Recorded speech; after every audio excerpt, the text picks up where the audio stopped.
Hi everybody, welcome to Brailsford Family Homestead. I'm Darcy. Today I'm bringing you on a garden tour. We have added so much, we have changed so much. There's still a lot to do, but I want to show you what my May garden looks like. Let's start out back. On our way down, let's say hi to the goatsies. There's Maybell, Joshua, Latte, and Genesis. They're saying, give us cookies.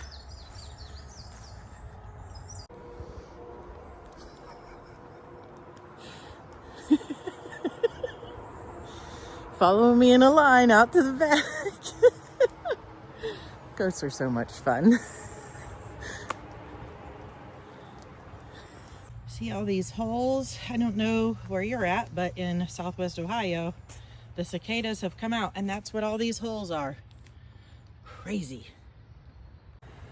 Before I take you inside, I wanted you to see all of it from out here. We have not expanded this area yet, but it is in the plans. We hope to probably at least double this space, maybe a little bit more. Eventually we would like some permanent deer fencing, because we have a lot of deer back here, so we can't let them be in there. That's why we're using the electric fence. So we want to put some fruit trees, some more berries and things like that in there. But the stuff that needs constant attention, we need to have up front, and I'll show you how we did expand up there. If you've been here for a while, this is what the back field looks like right now. We had pigs back here last year. The grass got away from us, but we are keeping this part all mowed down. Let's go inside. If you're curious, I am using a Premier One IntelliShock 60 solar energizer.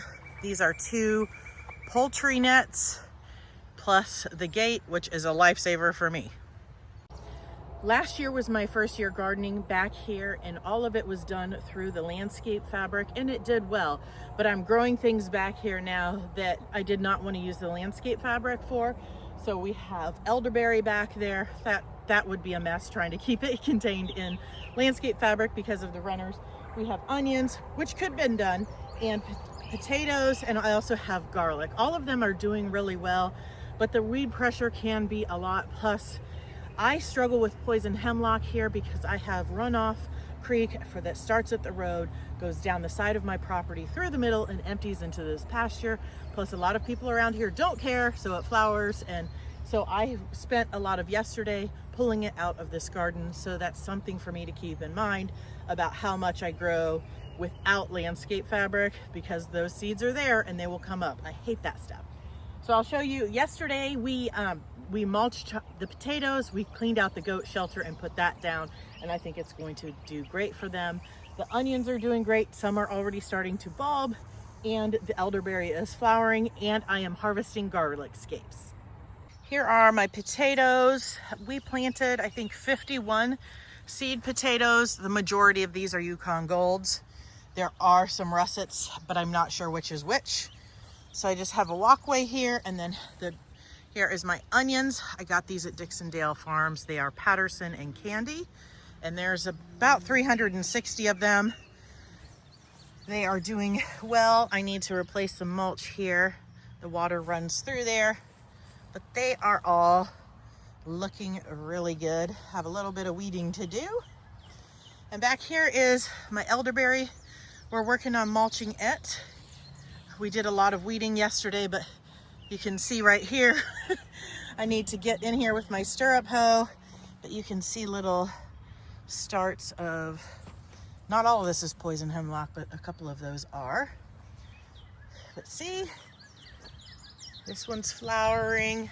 I think I have 21 back here. So they're mulched all around them, but not in the middle. So this is cleared out. Here's some goat shelter clean out.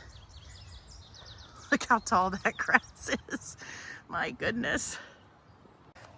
I wanted to show you this one because look at how many little shoots are coming up all over. There's, goodness, probably 10. So many. And I just planted this back here in March.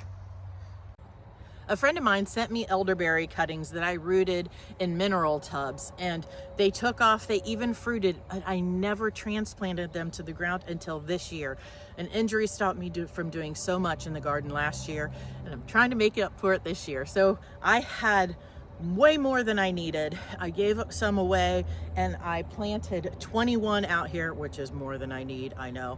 And they're all producing babies, so it's gonna get pretty crazy in here this year, but I'm really excited about this. I gotta take care of these weeds and get this mulched more. Like I said, just kind of learning how this area is responding to not having the weed fabric on it, but I also left some spots bare, so that's on me. I've switched the direction of my tomatoes this year. Last year they were where the elderberry is now and going this way. This time they're the opposite direction in a different space. So I do still need to plant. Normally here we plant around Mother's Day, and I did plant things up in the raised bed garden, but I did not back here. One, because we weren't ready. We didn't have the trellis up, but also we got a cold snap. We were down at like 39 degrees at night. I usually don't plant my peppers till June 1st anyway, so I counted them this morning to see how many I have to plant. Any guesses? 73. That's sweet and hot peppers. But I need to plant my tomatoes back here still. I have some other flowers and other things that some roselle I'm gonna plant back here. And if you can see there, the arch trellis, I'm gonna grow cantaloupe on that. So right now there's just one arched trellis, but I do intend to add more as I am able. I think we will, once the garlic is out of there, and maybe next year we will put some through that area and grow on either side, and we can extend. I think we measured we can do 3 more cattle panels this way, so a nice tunnel to grow melons or pumpkins, whatever, on in the coming years. So I'm really excited about that. Here is my garlic. You can see the garlic scapes. I need to harvest some more. But this will be ready to harvest in probably about a month. The garlic is all doing really well. I've already harvested a whole grocery bag full of garlic scapes, and I see that there is more to come out here and harvest. I will be making garlic scape compound butter, which I love to use and freeze for later use.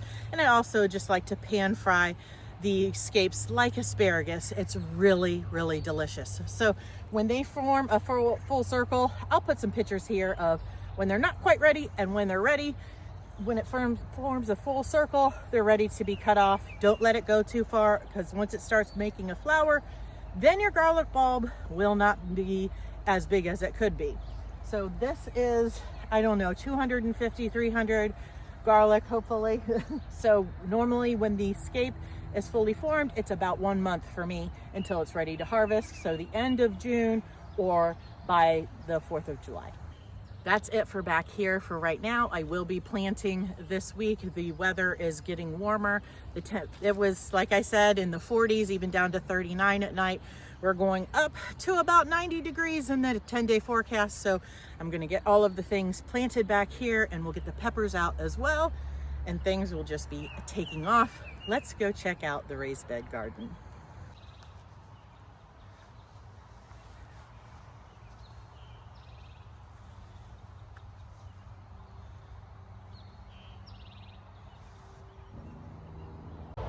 If you've been here before, it's been a while, and a lot has changed since we've been in this garden together. I've got a gate here, and we built some new raised beds that I'm really excited about, and I'm going to give you the breakdown on them too. So if you're wanting to add some, you know what you're getting into. The biggest change you're going to see in this garden is more raised beds. I am so excited about that.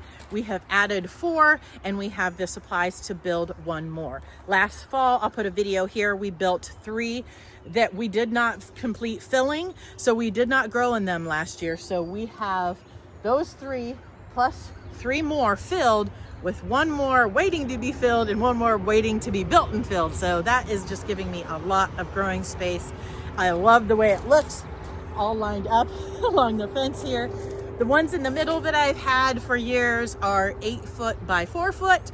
These ones are 8x3 just because they're up against a fence, so would be hard for me to go all 4 feet to harvest things. So I'm really excited about that. In a little bit, I will give you the breakdown of what it costs to build these things. Just love having them. Let's take a look at what is already in them. I have a kettle mineral tub between each one. This one has lots of winter thyme in it. Here I have some flowers. Oh, it looks like they're germinating. Awesome. I'm not exactly sure what this one is. It was a volunteer and I shoved it in there. These will be zucchini and yellow squash. A friend gave me these asparagus, so those are in there, and I will add some strawberries later. Here is some rosemary. I've got some more for elsewhere. And here is, oh good, they're germinating too. Do you see those little flowers? That's what the rocks are marking. This is also filled with Blue Lake bush beans. This is my horseradish. This does not yet have anything in it. Lots of things need moved around. Here's my chives. This doesn't have anything in it yet. Well, it has some things sitting in here ready to be planted. This is from my mom. There's some rosemary, dill, spider plants, geranium. Look at this beautiful impatient with a double bloom. And those, I believe, are Sweet Annie. For one of my front beds here, I have a bunch of different slicing tomatoes. There's some I've never grown before. Some marigolds. There are some flowers in here. I planted a lot of alyssum on the edge because I want it to come out and spill out, and that is celery.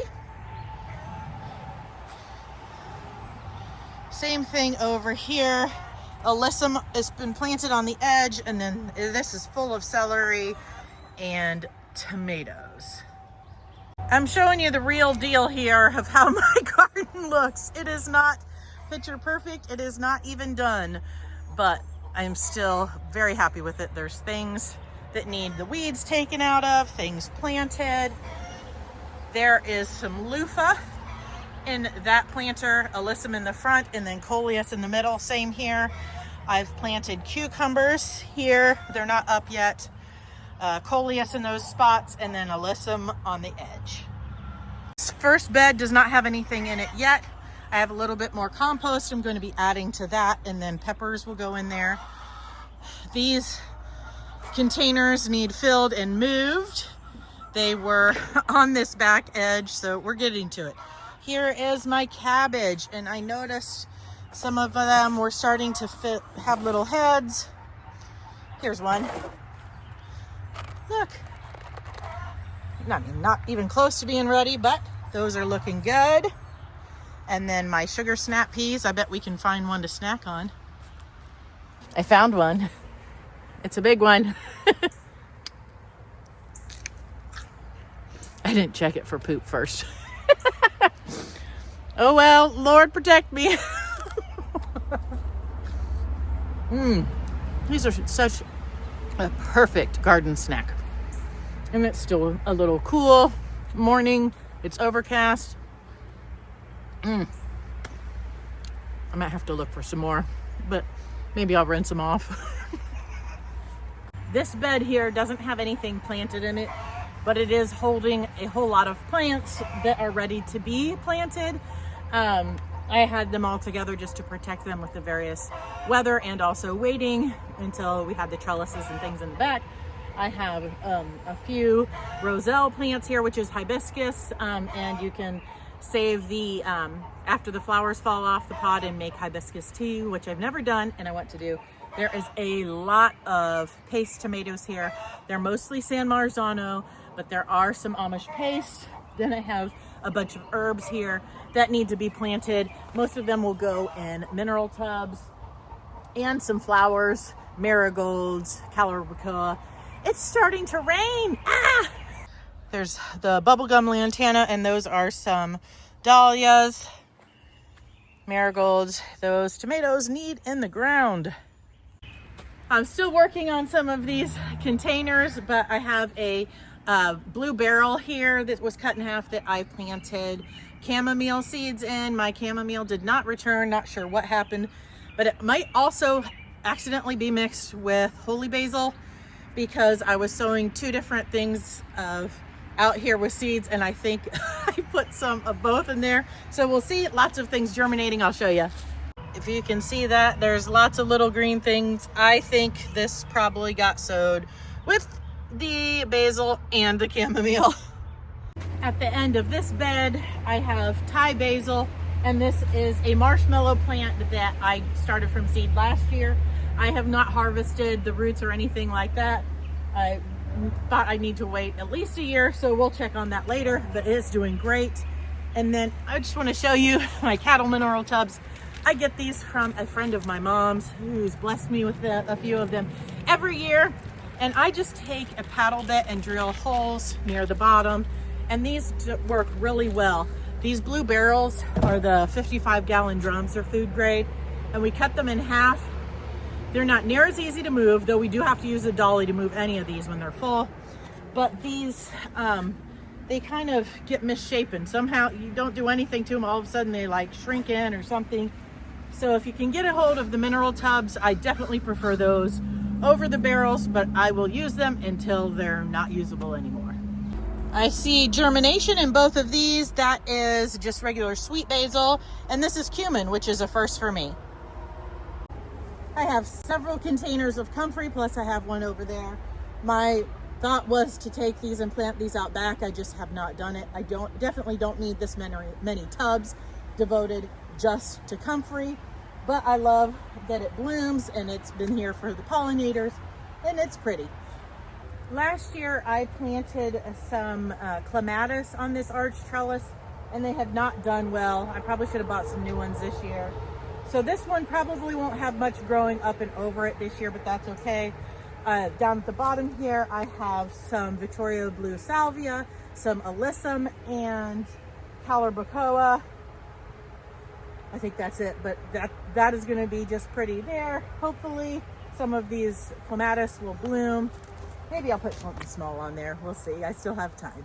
Here's those flowers. That's just gonna get really full and spill over and be beautiful. It's the same thing on the other side. This will have some vining things like cucamelons on it. There's nothing on it right now, but this is a thornless blackberry. It is rooted over there. Oh, look at the flower. Oh, it's so pretty. This did not flower or fruit last year, so I'm really excited about that. These are raspberries. You can see lots of fruit forming all over them. They're different types. Yet another thing of comfrey inside these raspberries. There's still some flowers going on that comfrey. This is yarrow. It's white. It's called noble yarrow. I need to dig that out. It is a raspberry that rooted. This is my green stalk full of strawberries. Most did not survive last year. Ooh, look here, garden snack. Most of my strawberries in the green stalk did not survive the winter. When I took it apart, there were some runners that had gone kind of underneath, and those did okay, but the rest did not. It's not looking like it's gonna do great this year, but hey, here's a nice red strawberry. Let's check it out. That's delicious. I have more down here. I have strawberries that need to be harvested. I put some tomato cages and bird netting on it because the duck was getting in here, plus some squirrels and a rabbit and eating my strawberries. Ooh, there's a nice big red juicy one. So they're coming on good. And then here I have some chard, some spinach, some radishes, and this is tango leaf lettuce. I'll show you my mess too, because I'm being real with you guys. This is not all picture perfect, absolutely not. I put this trellis here. It's actually a door that I got out of somebody's trash. I put some fencing on it so it could be a trellis, but it's going to hide my storage back here behind the shed. So I keep my tomato cages and T-posts and things like that. So I'll show you up close what flowers those are, but we are planning to build some tables back here. We already have all of the supplies for that, and this sink will go in there for a washing station, which I'm really excited about. This is the area where the greenhouse was. So we're going to be filling it with beds and containers and things. Obviously, I've been working here. So check out these flowers. They're really pretty. That's a coleus, another double calibrachoa, and I forget the name of this vining flower, but I really like it. All matched nicely. It's starting to rain, so I thought I'd kind of come undercover so I could still talk to you guys and share a little bit about some of the things that we've done. You might have some questions about it, about the raised beds, how much it costs and things like that. But first, I want to give a shout out to my neighbors and to my friends, Frank and Kim. Both families blessed us so much. My neighbor came over and built for us 4 of those raised beds. We supplied all of the wood and metal and things like that, but he provided the labor and he worked long and hard on them, and I so appreciate it. And in turn, I just helped them with some garden stuff. I will go and help them some more whenever they need it. It was such a huge blessing to us. And then Frank and Kim, we met them in a Facebook group. Honestly, I think it was last year. They came to our chicken butchering class, which we're having another one July 19th. If you want to come, it's going to be a great time of learning. You can ask questions and get your hands in there and try it out yourself if you're in the Southwest Ohio area. But anyway, they were here, we become friends, and I had all of those beds to fill, and all we have is a garden cart and a shovel.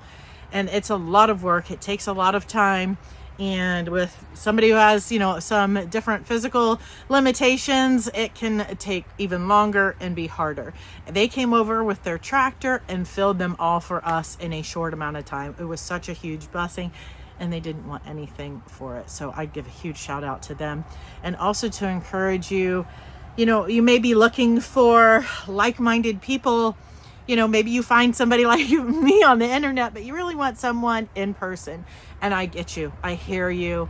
It can be a long process, a hard process to find like-minded people who understand you, who have time. Everybody is so busy.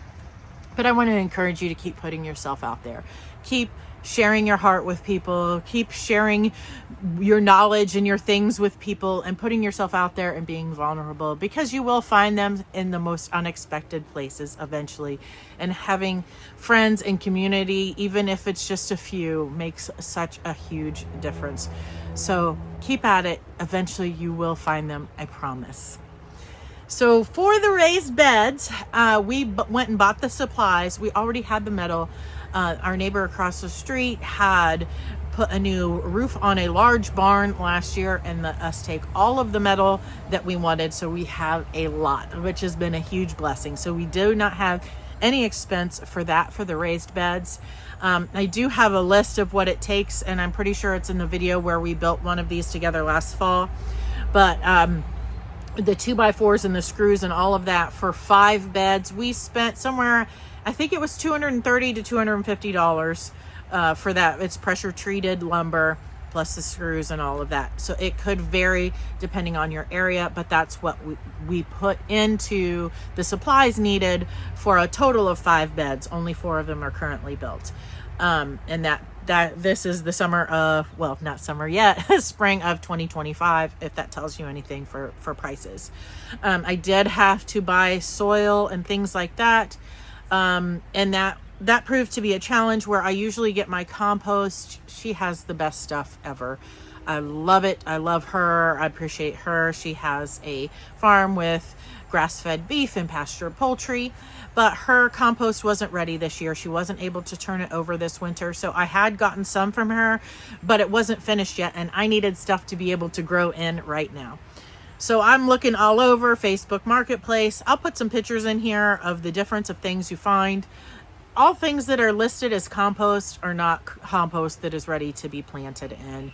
You need to ask questions. How old is it? What animal is it from? Is things been sprayed and all of that? Because like horse manure, just because somebody took it out of their barn last year does not mean it's ready this year to plant in. Even if it was a couple years ago, I got a truckload of composted horse manure, but it had not obviously been turned at all the entire time it was there, and it was, they said, several years old. It was like no worms in it, so the horses probably had been given wormers, and it has not been long enough for that to dissipate. You know, there was a lot of woody material, still lots of whole shavings and all of that. So it was fine to put in the bottom of the beds, you know, put whatever you can in the bottom of those wood chips, you know, the soil, junk stuff, empty out your pots that need to be emptied, logs, all, you know, shredded paper if you want, as long as it doesn't have plastic and things like that. So we used a lot of that in the bottom of our beds. We had a large compost pile here that was not all ready, so we filled the bottom of some of those with that. I did buy what was supposed to be 8 yards of finished compost from somebody else who has a grass-fed farm, but they came with less than that 8 yards. So that's why my last bed is not filled, and we used all of my compost pile to fill the bottom of those so I could get them as full as I could. And that, though the quality of that will, I know I've used it before, things will grow, it had so much trash in it. And they clearly had poison hemlock growing nearby when they scraped up and put it in there, because I found some of the plants in there. So I am seriously hoping and praying that I do not have poison hemlock come up in those beds. I hate that stuff. I found so much trash, lots of glass. I found a mouse trap. I found clothing. I found so much baling twine. It was plastic, big rocks. So of course, normally people screen their compost, you know, to get all of those types of things out. But I was just shocked at how much trash was in it. I think that I have just been extra blessed by where I've been getting compost, because there has never been trash in her compost. It has always been beautiful, and you pick it up and it is absolutely full of earthworms and things. So it's quality, and I'll be getting more of that this fall when hers is ready. Absolutely. Oh, I can't wait for that, because it's good stuff. But so ask questions and look, and just because it's not great doesn't mean that you can't use it. You know, I will amend these things as I need to. I'll be putting more compost at the end of the season. I put it at the bottom of the bed. Nothing I'm growing in these is going to go into the bottom of these beds anyway, you know, so I'm not worried about contamination in that way. So I paid, it was supposed to be, I forget now, $200 for 8 yards of compost, which is a good price, but I didn't get that much. I did not pay him a full $200. He asked for less, but I still overpaid for what we had originally agreed on. Normally I get 2 skid steer buckets full of good stuff for about $40. That's what my pickup truck can handle, but I wanted something delivered for so much. What else did I have to buy? I got free horse manure off Facebook Marketplace. If you live anywhere near horse things, you can probably find it for free. I live near the World Equestrian Center, so there's lots of horse farms out here. I don't think that I had to pay for anything else. The arch trellis, that is new, but that was a gift for Mother's Day. But those are $29.99 right now, plus T-posts. So I think the total with tax was about $52 just for one arch trellis. So it's a little bit at a time. You know, I started this garden 7 years ago, I think. So I've just been adding on a little bit at a time, and we decided this year to go for more, and we invested more than we ever have at one time building all of those beds. So you can do this slowly. You do not need to have multiple gardens. You do not need to have all of it all at one time. One, you will overwhelm yourself. So it's a little bit at a time. We're not trying to keep up with the Joneses here. Do what you can that your body can handle. I'm preaching to the choir there.